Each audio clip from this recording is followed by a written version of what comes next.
The night the stagecoach overturned, the desert went silent, too silent for the living. Broken wheels creaked against the canyon wind, scattering letters, photographs, and a small wooden crate marked "Fragile Property of the U.S. Army." The driver lay face down in the dirt, his hat rolling away like a tumbleweed.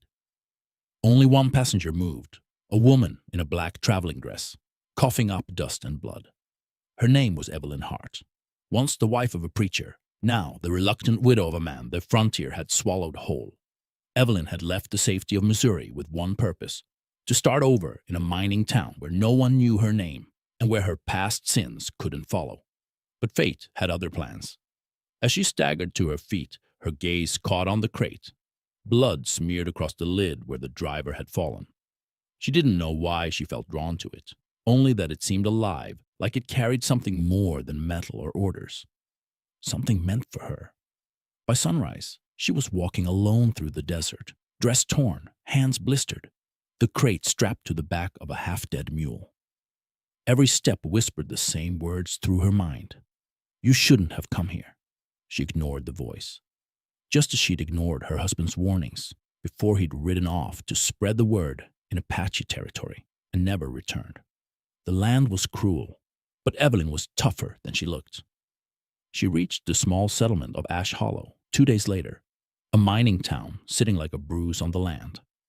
The church was boarded up, the saloon never slept, and the sheriff's office was just a single-room shack with bullet holes for windows. As she entered, all eyes turned. The men at the bar stopped their cards. Someone muttered, "Ain't every day a woman walks in from the desert alive." Evelyn ignored the stares and went straight to the barkeep, her voice low. "I'm looking for a place to stay and someone to open this crate." The barkeep, a lean man with the posture of a former outlaw, gave her a slow grin. "Name's Clyde. Lodging's scarce, but the widow Carver rents rooms above the general store. As for that crate, you might want to talk to Marshal Cole Maddox. He's the only one here who dare pry open Army property." Evelyn nodded. The name Cole Maddox hit her like a shiver. She'd heard it before, whispered in saloons, carved into wanted posters. A former Union officer turned lawman after the war. Some said he shot his own brother for deserting. Others said he drank himself into legend. Either way, he was dangerous. And danger was exactly what she wanted to avoid. That night, Evelyn dreamt of fire, her husband's church burning, his voice calling her name from inside, and the crate cracking open in the flames. When she awoke, her hands were shaking. She looked at the crate by the window, still sealed, still silent, but something about it hummed, like it held a secret, desperate to be told. By noon, she'd made up her mind. She carried it to the sheriff's office, ignoring the heat that shimmered off the ground like ghosts. Cole Maddox was exactly as she imagined, tall, broad-shouldered, with eyes the color of cold ash. He looked up from a stack of wanted posters, hat low over his brow. "You're a long way from home, ma'am." "I was told you could open this," she said, setting the crate down. He studied her for a long time, too long, then tapped the lid with the butt of his revolver. "You know what's in here?" "No. It came from the stagecoach wreck 2 nights ago." "And you dragged it across the desert?" Evelyn stiffened. It didn't feel right leaving it there. A slow smile touched his lips, but it wasn't kind. "You've got more grit than most men I know." He pried the lid open with his knife. Inside was a sealed envelope, stamped with the U.S. Army insignia, and beneath it, a rusted revolver wrapped in cloth. Cole's expression changed. He recognized the make instantly, a Colt Navy model, serial number filed off. Illegal issue. "Where'd you say you found this again?" "Stagecoach from Fort Wren, bound for Silver Creek." He nodded slowly, sliding the revolver back in. "This belonged to Captain James Maddox, my brother." Evelyn froze. "Your brother?" "He went missing 3 years ago, vanished with a payroll shipment. Everyone said he stole it, but I knew better." His gaze cut into her. "You wouldn't happen to know why my brother's gun was on that coach, would you?"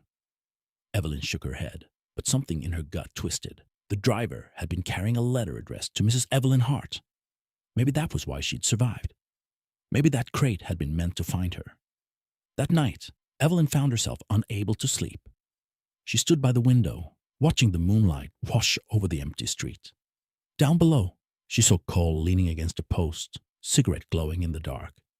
He was a man trying to forget, and she was a woman running from memory.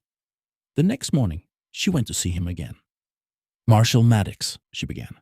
"If that crate belonged to your brother, maybe we can find out what happened to him." He looked at her like he didn't trust her, but wanted to. "You really think you can solve a 3-year mystery, Mrs. Hart?" "I think someone wanted me to." He gave a quiet laugh. "All right, but I warn you, in Ash Hollow, digging for answers gets people buried faster than lies." Over the next few days, Evelyn and Cole began piecing together clues. The crate's serial number traced back to Fort Wren, but the fort had burned down months earlier under mysterious circumstances.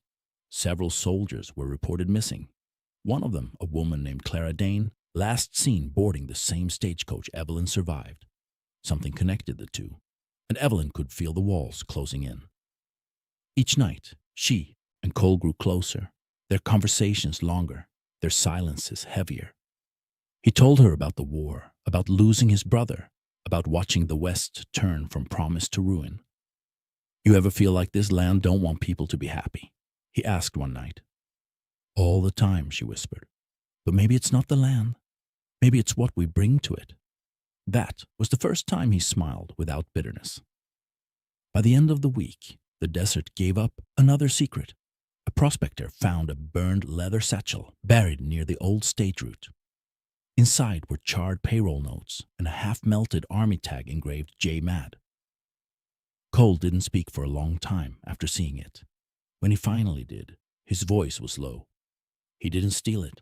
Someone made it look that way." Evelyn touched his arm. "Then we'll find who did." But before she could pull away, he caught her hand, not roughly, but with the weariness of a man who'd forgotten what warmth felt like. "You don't have to help me, Evelyn. Folks who get close to me, they don't stay lucky." "Neither do widows," she said softly. Their eyes met, and for the first time since the desert, Evelyn felt something stirring. Not fear, not sorrow, but something dangerous. Hope. That night, someone fired a shot through her window. The bullet missed her by inches. When she ran downstairs, Cole was already there, gun drawn. "They know," he said. "Someone doesn't want us asking questions." He took her by the arm and led her out the back. The stars above Ash Hollow seemed to flicker like dying lanterns. They rode into the desert, the wind howling behind them. And for the first time, Evelyn wasn't running away from her past. She was running into it. If you want to see what happens next, when Evelyn's past collides with Cole's buried truth, like, subscribe, and turn on notifications so you don't miss the moment the secret inside the crate finally comes to light. The desert didn't forgive trespassers, especially those who dug too deep. By dawn, Evelyn and Cole had made camp in the shadow of Red Mesa, a jagged spine of rock overlooking the plains. The mule brayed restlessly, while Cole cleaned his revolver beside the dying fire. "They'll follow," he said. "Whoever shot at you wasn't trying to scare you. They were aiming to kill." Evelyn wrapped her shawl tighter. "Then we can't go back." He looked up, eyes cold and sharp. "No, but we can go forward." She frowned. "Forward where?" "Fort Wren. The ruins. If there's truth buried anywhere, it's there." The name sent a chill through her. Fort Wren, where the army payroll vanished, where his brother died, where she might finally discover why fate had tied her to that cursed crate. The journey took 2 days. The wind turned colder, sweeping dust across their faces, carrying whispers of something neither wanted to name. Along the trail, they found more signs that someone was tracking them. Boot prints, spent cartridges, the occasional crow feasting on what was left of a warning. "You ever think maybe that crate wasn't meant to be found?" Evelyn asked quietly. "Maybe," Cole said, tightening his reins. "But when the world hides something this hard, it's usually worth finding." They reached Fort Wren at dusk. The place was a graveyard. Walls blackened, watchtower collapsed, banners turned to ash. Evelyn knelt by a charred beam and brushed away the sand. Beneath it, she found a rusted locket.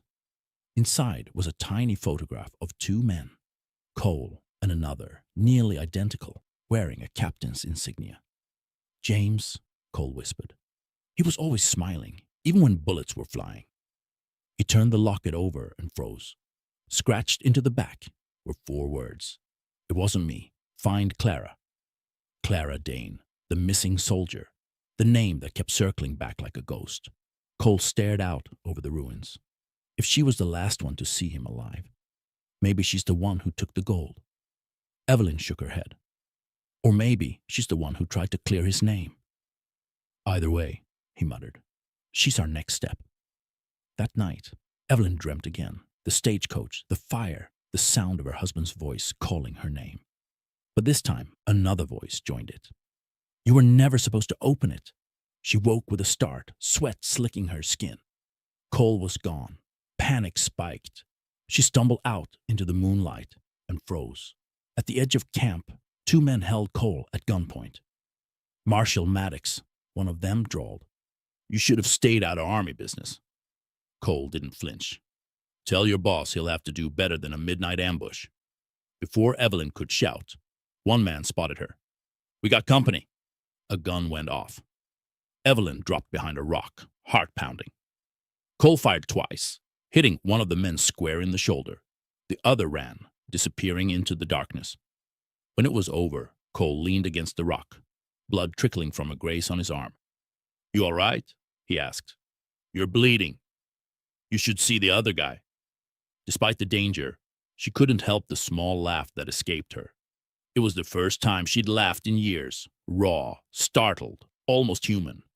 "They said something about army business," she murmured. "What if this goes deeper than your brother?" Cole nodded grimly. "Oh, it does. Whoever they are, they think that crate still holds the key."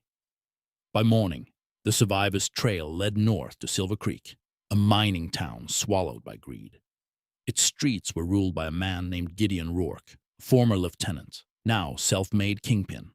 Cole had history with him. Bad history. Rourke commanded Fort Wren the night it burned, Cole said. "If anyone knows what happened to James or Clara, it's him." Evelyn's pulse quickened. "Then that's where we end this." Silver Creek wasn't like Ash Hollow.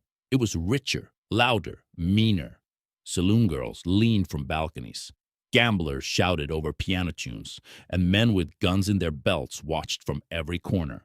Cole and Evelyn kept their heads low as they entered Rourke's saloon, the biggest building in town. The man himself was easy to spot. Tall, dressed in fine black, gold ring glinting on his pinky, smile like a blade. "Well, I'll be," Rourke said. "Cole Maddox. Thought you were dead." "Not yet," Cole replied. "We need to talk." Rourke's gaze flicked to Evelyn, lingering just long enough to make her skin crawl. "And who's the lady?" "Someone who deserves answers." Rourke's grin widened. "Don't we all?" He leaned back, swirling his whiskey. "So what's this about?" "Fort Wren," Cole said flatly. "And my brother." The saloon went quiet. Even the piano stopped. Rourke's smile faded. "You should have left that in the ashes." Evelyn stepped forward, voice steady. "He didn't steal the payroll, did he?" Rourke's eyes snapped to her, and for a brief second, the mask slipped. "You've got courage, lady. Dangerous kind. Tell me, did you open the crate?" Evelyn's breath caught. "Why?" "Because that crate wasn't carrying gold," Rourke said softly. "It carried proof." Cole stiffened. "Proof of what?" "Proof your brother found out what I was doing, and he paid the price for it." Before either of them could react, Rourke drew his pistol. Evelyn gasped. Cole moved faster. The 2 men collided, chairs crashing, glass shattering. A shot rang out, and Rourke stumbled back, clutching his arm. "Run!" Cole shouted. They bolted through the back door, into the storm that had begun to roll across the plains. They rode hard until Silver Creek was nothing but a smear of lights behind them. Lightning tore across the sky, thunder shaking the ground. When they finally stopped beneath a cliff, Evelyn's heart still pounded. "What did he mean? Proof?" she asked. Cole opened the crate again, hands shaking. Beneath the revolver and the envelope, there was something else, a false bottom. He pried it up. Inside lay a bundle of papers, wrapped in oilcloth. Military orders, ledgers, letters, all bearing Rourke's signature. Proof that he'd been selling weapons to raiders and pinning the theft on James Maddox. Evelyn's eyes widened. Your brother was trying to expose him. Cole nodded slowly. And he died for it. He stared at the papers for a long time, rain streaking down his face. You know what this means? He murmured. Rourke won't stop until we're dead. Then we make sure he gets what's coming. Her voice was calm, too calm. The widow from Missouri was gone. In her place stood a woman forged by grief, guilt, and something new. Purpose. Cole looked at her, really looked at her, and for a moment the storm seemed to fade. You're not like anyone I've ever met, he said. Neither are you. The air between them crackled, raw and unspoken. But before either could act on it, thunder boomed again, and from the ridge above, gunfire erupted. They dove for cover as bullets tore into the sand. Rourke's men had followed them. Cole fired back, hitting one, then another, but they were outnumbered. We can't stay here, Evelyn shouted. Go! Ride south. There's an old church ruined by the river. I'll draw them off. No. She grabbed his arm, eyes blazing. You saved me once. I'm not leaving you to die. Another bullet whistled past. Cole grit his teeth. You're stubborn as hell. And you talk too much. She fired her pistol, the first time she'd ever done so, hitting one of Rourke's men square in the chest. Cole stared at her, half in shock, half in admiration. Remind me never to argue with you again. Then stop wasting time. They mounted up and galloped through the rain, lightning illuminating the desert in flashes. Behind them, Rourke's men gave chase, and ahead, the dark shape of the ruined church rose from the horizon like judgment itself. When they burst through the crumbling doorway, the echoes of Evelyn's past came flooding back. The burned pews, the cracked altar, the ghosts of sermons long silenced. This place, she whispered, trembling. My husband. This was his mission post. Cole looked at her. Then maybe it's time you lay the past to rest. The door shattered behind them. Rourke and 3 of his men stormed in, guns drawn. End of the line, Maddox, Rourke sneered. Hand over the papers, and maybe I'll let the lady live. Evelyn stepped forward. You've taken enough lives. Rourke smirked. You got fire, widow. Shame it'll burn out with you. The storm roared as if the heavens themselves were watching. Cole's hand hovered over his revolver. Rourke's finger tightened on the trigger. The air split with thunder and gunfire. The storm isn't over yet. Subscribe, stay tuned, and saddle up for the final showdown between vengeance and redemption in the Wild West. The storm raged like a living thing, hammering rain against the broken walls of the old church. Evelyn's coat clung to her body, soaked through, every heartbeat a drum in the chaos. Cole crouched behind a fallen pew, revolver steady, eyes scanning the shadows. Beside him, the crate, their burden, their lifeline, glimmered faintly in the lantern light. We can't hold them forever, Evelyn shouted, voice barely audible over thunder. Cole shook his head. We don't need to. We need to make them think we can. Lightning cut across the sky, illuminating the 3 men who had followed Rourke. They advanced cautiously, guns drawn, each step a promise of death. You've got nowhere to run, Rourke bellowed, stepping into the doorway. His coat soaked, his hat dripping, but he carried the same cruel smirk that had haunted Cole's nightmares. Cole's finger tightened on the trigger. You don't scare me, Rourke. You killed my brother, burned Fort Wren, and now you're chasing ghosts. Ghosts pay their debts, Rourke shot back, voice low, dangerous. The first volley of gunfire erupted. Rain splashed around them, bullets pinging off wood and stone. Evelyn ducked behind the altar, heart in her throat, clutching the crate as if it were the only thing keeping her alive.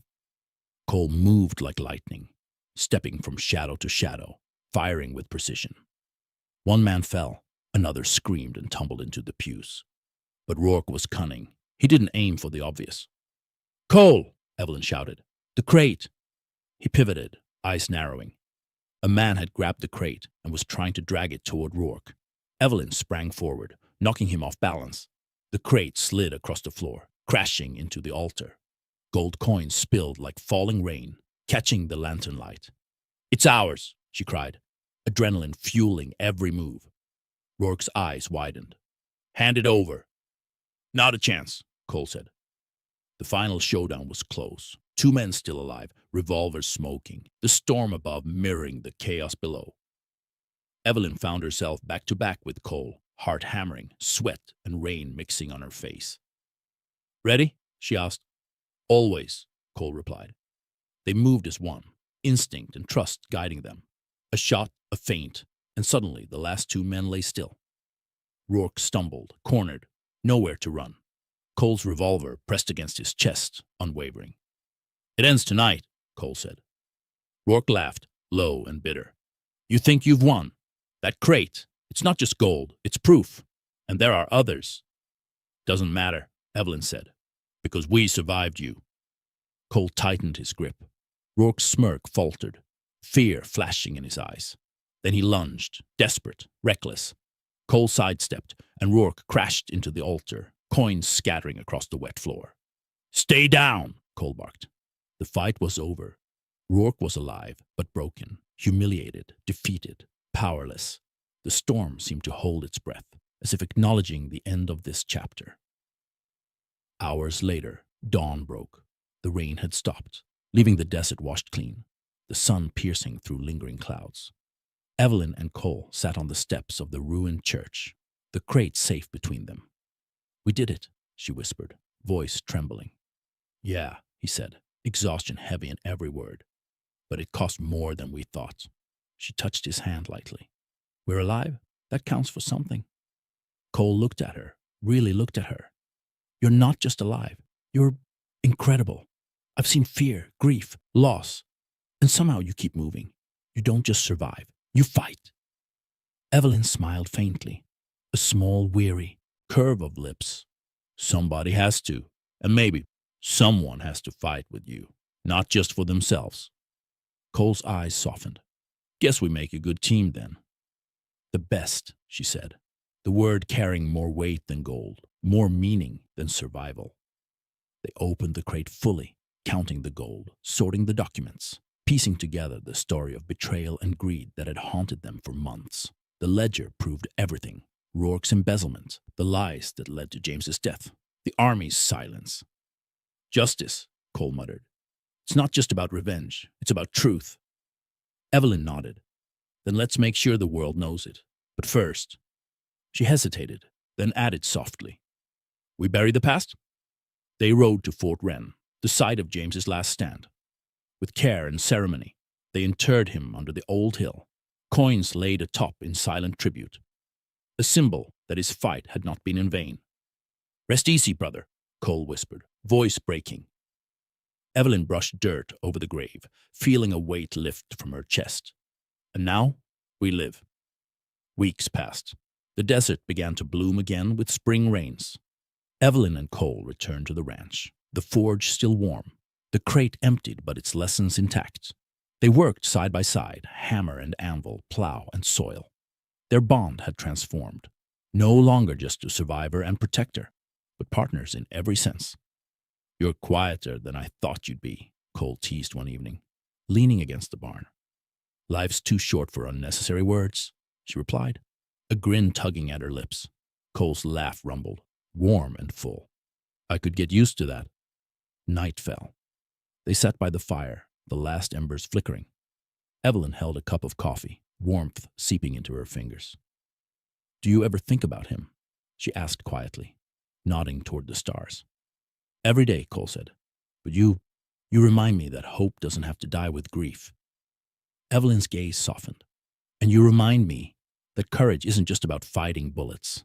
It's about standing tall when the world wants you to crumble." "Then I guess we balance each other out," he said, a smile in his voice. The stars shone over the plains, silent witnesses to a story of survival, justice, and a love forged in fire. Months later, a letter arrived at the ranch. It bore no return address. Evelyn opened it carefully. Inside was a note. "Truth cannot be buried forever. You have made your mark. Stay safe. Clara Dane." She looked at Cole. "We found her. We finished what started so long ago." "And now?" Cole asked. Evelyn considered the horizon, gold glinting faintly in the morning sun. "Now, we live, and we make sure no one ever has to fight alone." They buried the last piece of the past and walked hand in hand back to the ranch. The forge still burned, but the fear, the chase, the darkness all that was gone. What remained was light, hard-won peace, and a love neither expected but both had earned. As the sun set, casting orange and gold over the plains, Evelyn whispered to the wind, "Sometimes the fire that burns you also lights your path." Cole squeezed her hand, quiet, steadfast, as the land around them breathed calm and safety. And in that moment, the widow who ran, the man who fought, the crate that carried secrets, and the gold that wasn't everything, they all became part of a story bigger than themselves. A story of courage, redemption, and the hope that even in the Wild West, hearts could heal. If you love the story of Evelyn and Cole, their fight, and the secrets of the crate, subscribe now. Don't miss future tales of courage, second chances, and Wild West justice. Comment below and tell us, what would you have done if you were in Evelyn's shoes? The frontier may be harsh, but even in its shadows, some fires never die.